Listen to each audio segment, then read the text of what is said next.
Academic এলিটদের জগতে স্বাগতম। তোমরা ছাত্রদের একটি গোপন সোসাইটির কথা কল্পনা কর যারা সহজে যে কোনো বিষয়ে আয়ত্ত করার চাবিকাঠি অর্জন করেছে। সেই সিক্রেট সোসাইটির গোপন অস্ত্রের নাম কি হতে পারে?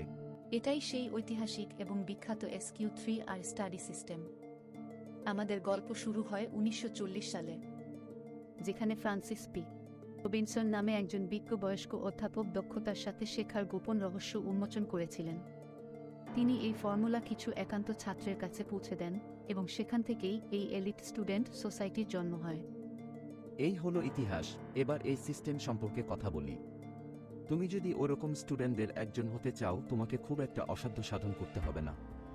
কিন্তু প্রথমে অবশ্যই SQ3R স্টাডি সিস্টেমটা অনেক ভালোভাবে আয়ত্ত করতে হবে। সিস্টেমটা সহজ সরল, কিন্তু অনেক বেশি কার্যকরী এবং দীর্ঘমেয়াদী ফলপ্রসূ। SQ3R এর পুরো অর্থ হল সার্ভে বা জরিপ, কোয়েশ্চেন বা প্রশ্ন, ওয়েট পড়া, রিসাইট বা আবৃত্তি, রিভাইজ বা পর্যালোচনা। এই জাদুকরী 5টি ধাপের সাহায্যে তুমি অনেক গুরুত্বপূর্ণ পড়া দীর্ঘ সময় ধরে মনে করতে পারবে। এর জন্য তোমাকে মোটেও মুখস্থবিদ্যার আশ্রয় নিতে হবে না। প্রথম ধাপ, সার্ভে। একটি অধ্যায় শুরু করার আগে প্রথমে নিজেকে একজন গোয়েন্দা হিসেবে কল্পনা করো। তারপর তোমার পাঠ্যবইয়ের বিভিন্ন টপিক এবং 7 পিকের উপর মনোযোগ দিয়ে এক নজর চোখ বুলিয়ে নাও। গুরুত্বপূর্ণ তথ্যের জন্য শিরোনাম, উপশিরোনাম এবং চিত্রগুলি পর্যবেক্ষণ করো। দেখবে তার মধ্যে অনেক কিছুই তোমার পরিচিত লাগবে, যা তুমি আগে জেনেছ। কোনো তথ্যগুলো সম্পর্কে তোমার আইডিয়া আছে, আর কোনো তথ্যগুলো নতুন, সেটি ভালোভাবে খেয়াল করবে। বিশ্বাস করো, এই ধাপটি একাই তোমার অনেক গুরুত্বপূর্ণ সময় বাঁচাতে পারে।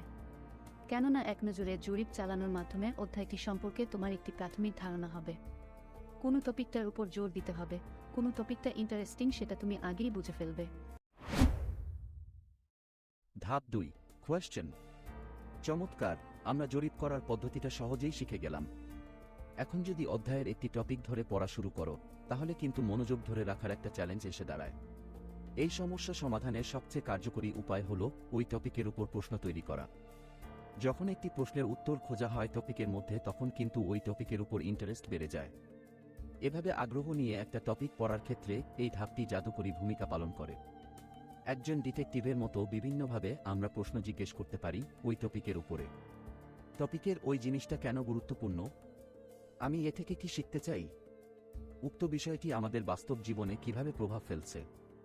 এই ধাপটি তোমাকে সবচেয়ে গুরুত্বপূর্ণ তথ্যের উপর ফোকাস করতে সাহায্য করবে। এই ক্ষেত্রে তোমাকে একটি প্রো লেভেলের টিপস শেয়ার করি। ওই টপিকের উপর বিগত বছরের কোনো কোশ্চেনগুলো এসেছে বা কোনো ধরনের কোশ্চেন আসতে পারে, সেটা পর্যালোচনা করে কোশ্চেনগুলো ওভাবে দাগানো যেতে পারে। তাহলে এক ঢিলে 2 পাখি মারা হয়ে গেল। ধাপ 3, রেড। এখানেই আসল অ্যাডভেঞ্চার শুরু হয়। এই ক্রিটিক্যাল ধাপে তোমার দাগানো কিংবা জিজ্ঞেস করা প্রশ্নগুলির উত্তর সক্রিয়ভাবে খুঁজবে। প্রত্যেকটা লাইনের প্রতিটা শব্দ বুঝে বুঝে পড়ে ফিল করার ট্রাই করবে। নিজেকে গুপ্তধনের একজন অনুসন্ধানী কল্পনা করবে। প্রত্যেকটা আইডিয়ার সাথে আমাদের বাস্তব জীবনের মিল খোঁজার ট্রাই করবে। এসব আইডিয়া আমাদের বাস্তব জীবনের সমস্যাকে কিভাবে সমাধান করতে পারে, কি কি বিকল্প উপায়ে সমস্যার সমাধান হতে পারে তা চিন্তা করো। প্রচলিত সমাধানের বাইরে গিয়ে ভিন্ন উপায়ে সমাধান করার চেষ্টা করবে। এমন না যে তোমাকে প্রত্যেকটি সমস্যা সমাধান করতেই হবে, কিন্তু সমাধান করার জন্য যে চিন্তা করবে সেটা তোমার সৃজনশীলতা অনেক গুণ বৃদ্ধি করবে। ধাপ 4, রিসাইট। এরপরেই কি পড়া শেষ হয়ে যাবে? প্রথম 3টি ধাপ আমরা জেনে বা না জেনে অনেকেই করি, কিন্তু অনেক স্টুডেন্ট এই চতুর্থ ধাপটি ফলো করে না। এই কাজটা কেবল সফল স্টুডেন্টরাই করে। রিসাইট হলো মূলত মেমোরি টেস্ট করা। তৃতীয় ধাপে পড়ার পর এখন টপিকটা না দেখে নিজে নিজে একবার মেমোরি টেস্ট করো। এই কাজটি শুধু একবারই করবে। এটাকে একটা মিনি কুইজ হিসাবে ভাবতে পার। প্রায় ক্ষেত্রে একবার মেমোরি টেস্ট করার পর দেখবে যে কিছু কিছু পয়েন্ট বাদ গেছে। এখন সূক্ষ্ম দৃষ্টিতে ওই পয়েন্টগুলো পুনরায় দেখবে। এভাবে এই প্রক্রিয়া চলমান রাখবে যতক্ষণ না পর্যন্ত পুরো টপিকটি তুমি আয়ত্ত করতে না পারো। মনোযোগ দিয়ে পড়লে সাধারণত 2-3 বার চেষ্টা করেই টপিকটা আয়ত্ত করে ফেলা যায়। তুমি যত বেশি অনুশীলন করবে, পরীক্ষায় আপনি তত ভালো পারফর্ম করবে। এখন তোমাদের একটি প্রো লেভেলের টিপস শেয়ার করতে চাই। পড়ার সময় হয়তো খেয়াল করবে টপিকের কিছু কি কনসেপ্ট থাকে যেগুলোর সাহায্যে পুরো টপিকের কনসেপ্টটি মনে রাখা যায়। ওই কিওয়ার্ড বা কি কনসেপ্টগুলো মাথায় রাখবে। তাহলে পুরো টপিকটি সহজেই আয়ত্ত হয়ে যাবে। চিন্তা করো, যে কাজটা করতে তোমার আগে 2 মিনিট সময় লাগতো সেই কাজটা এখন তোমার 10 মিনিটও লাগছে না। এরপরে আরও একটি গুরুত্বপূর্ণ ধাপ বাকি আছে, যেটা অধিকাংশ স্টুডেন্ট করে না, যার কারণে তারা অন্যদের চেয়ে পিছিয়ে থাকে।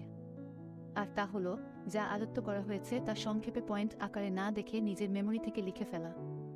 সবকিছু বিস্তারিত লিখতে হবে তা কিন্তু নয়, বরং সংক্ষেপে মূল আইডিয়াগুলো বা কি কনসেপ্টগুলো লেখা উচিত।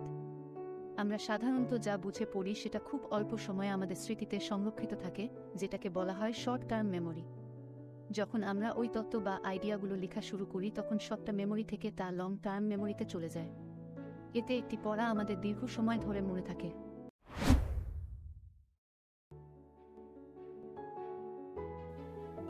রিভিউ, যা তোমার বোঝার শক্তি এবং মেমোরি পাওয়ারকে আরও শক্তিশালী করবে। রিভিশন প্রক্রিয়া পরবর্তীতে তথ্য এবং আইডিয়া পুনরায় মনে করা সহজ করে। SQ3R স্টাডি সিস্টেম ব্যবহার করে তুমি আরও দক্ষতার সাথে এবং কার্যকরভাবে শিখতে পারবে।